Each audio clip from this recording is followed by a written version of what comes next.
Seorang gadis di Amerika punya belasan kepribadian. Dalam ilmu jiwa ada kata split personality, kepribadian ganda. Nah, saya membaca, meneliti penyakit itu. Kenapa orang bisa? Karena kalau orang itu punya kepribadian ganda, dia itu tersiksa. Dia sendiri nggak bisa kenal dirinya. Pagi-pagi baik, nggak ada apa-apa. Jadi 2 jam sudah berubah. Dia jadi sedih sekali. 3 jam berubah lagi. Nah, orang seperti ini sulit bergaul, sulit punya teman. Karena orang-orang pun akan heran, kenapa kamu jadi aneh?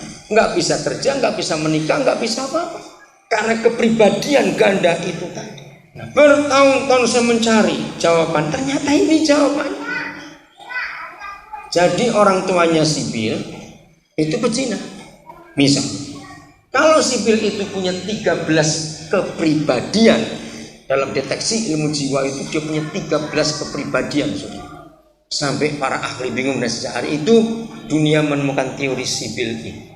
Seorang punya 13 kepribadian, berarti anak ini berasal dari 13 orang jiwanya. Ngeri sekali. Kalau dia berasal 13 orang, dikurangi 2 papa mamanya, berarti yang 12 itu dari orang lain. Yang 11 dari orang lain. Mungkin papa mamanya pernah berzina dengan puluhan orang, lalu yang paling kuat 6 orang masuk ke papanya, lalu yang 3 orang masuk ke mamanya. Saudara, inilah akibat seks. Kalau suami istri yang melakukannya, itu baik, karena mereka 2 makin menyatu, dan itu tidak dosa. Mengerti sekarang kebenaran ini, saudara? Beritakan ini kepada semua orang supaya orang sadar bahwa dosa ini mengerikan sekali. Nah, pertama, saya tertarik mempelajari ini itu pada ayat yang ke-18. Supaya lihat ayat 18-nya, masih 1 Korintus pasal yang ke-6 ayat 18-nya. Perhatikan ayat 18. Jauhkanlah dirimu dari percabulan.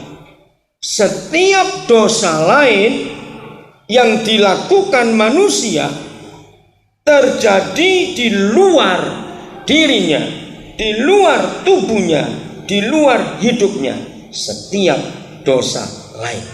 Tetapi dosa percabulan ini terjadi di dalam diri orang itu sendiri. Saya pakai terjemahan bebas.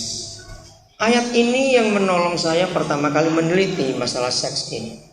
Coba saudara renungkan, bagaimana Papa bisa berkata kepada kita anak-anaknya, dosa apa saja, bunuh, dendam, iri, mencuri, kejahatan-kejahatan yang lain, kecuali percabulan atau perzinahan. Itu terjadi tidak di dalam hidup si pelaku, tapi di luar. Nah, ini saya nggak bisa terima. Kemarin saya sudah ceritakan, dengan Papa di surga saya itu bebas. Kalau saya nggak terima, saya akan protes. Papa maaf, saya nggak mengerti kalau begini. Kenapa bisa begini? Maka itu bebaslah bergaul dengan dia. Dia itu Papa yang baik. Kalau nggak setuju, katakan tidak setuju. Ungkapkan isi hati kita. Ternyata saya kenal dia adalah pribadi yang paling suka kita ajak diskusi.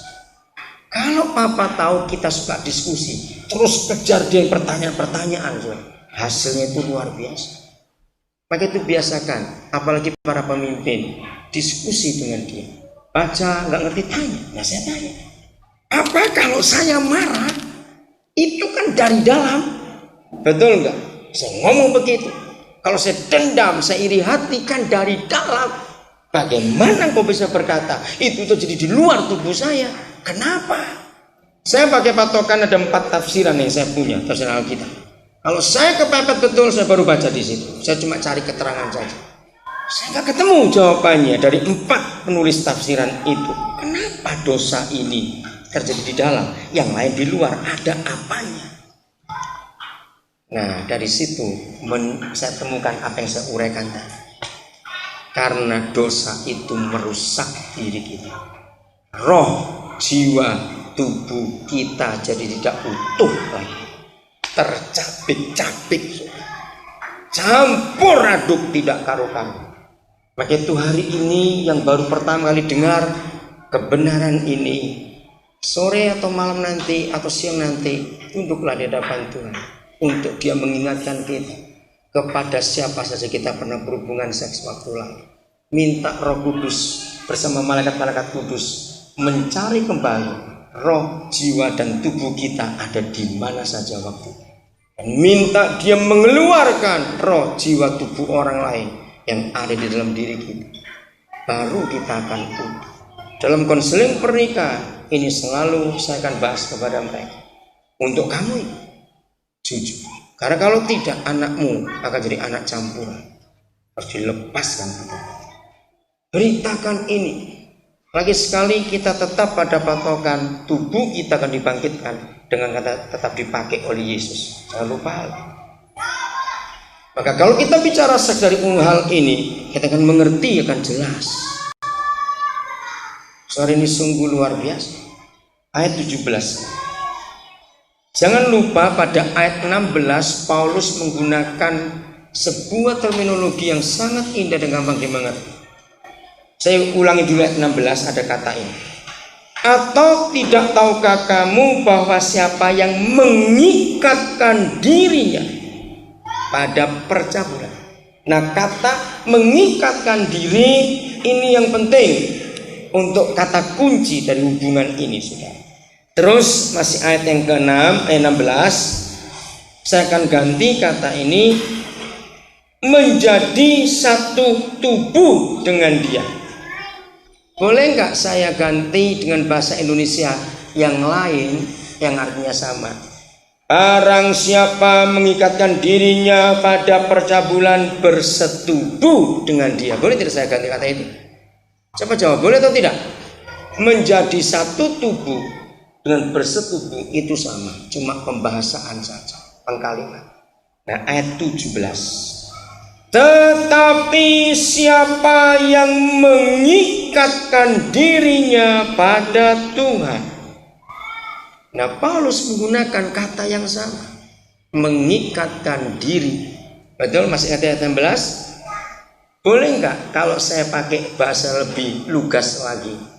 Barang siapa berhubungan seks dengan orang yang bukan istri atau suaminya, maka mereka tetap bersetubuh menjadi satu tubuh campur. Saudara, jangan saudara memikirkan hal yang jelek dulu kok saya pakai kalimat untuk mempermudahkan. Tapi barang siapa berhubungan seks dengan Tuhan, perhatikan baik-baik kalimat berikut. Saya ganti langsung dengan istilah yang sama. Maka dia berseroh dengan Tuhan. Lebih gampang nggak kalau saya pakai kalimat ini? Kalau dengan manusia itu bersetubuh, kalau dengan Tuhan itu berseroh menjadi satu roh dengan Dia. Tidak ada agama di dunia, kalau saya pakai kata agama, yang seperti kekristenan, yang mengajarkan bahwa hubungan umat dengan Tuhannya itu hubungan suami istri, itu hanya kekristenan. Ya atau tidak? Tidak ada agama lain yang sejelas ini. Hubungan kita dengan Tuhan Yesus itu hubungan suami istri, saudara. Berseroh, mengikatkan diri. Wah, ini luar biasa. Ini konsep kebenaran yang dahsyat betul. Nah, ini salah satu contoh konkret apa yang Pak Narso katakan itu. Bertahun-tahun saya itu mencari jawaban Matius 6 ayat 6. Kalau saya dibuka, saya bacakan, saudara pasti ingat. Tuhan Yesus mengatakan begini. Kalau kamu sembahyang, masuklah kamarmu, tutup pintunya, kunci pintu. Sampai sini. Saya protes. Kenapa kalau kita doa di rumah makan, doa di terminal, doa mau pergi di tempat umum, tidak dimarahi? Padahal perintahnya kalau kamu sembahyang, masuk kamar, kunci pintu. Tidak ada jawaban. Ya sudah, saya diamkan dulu. Nah, ketika Roh Kudus menerangkan saya ayat 17 1-6, langsung buka lagi Matius 6 itu. Wah, saya kagum sekali. Coba simak perkataan ini. Kalau ada dua orang yang bukan suami istri masuk kamar kunci pintu, pasti jahat ini. Loh, betul nggak? Iya toh. Kenapa bukan suami istri pakai kunci pintu? Ngerti? Itu cara Roh Kudus nerangkan.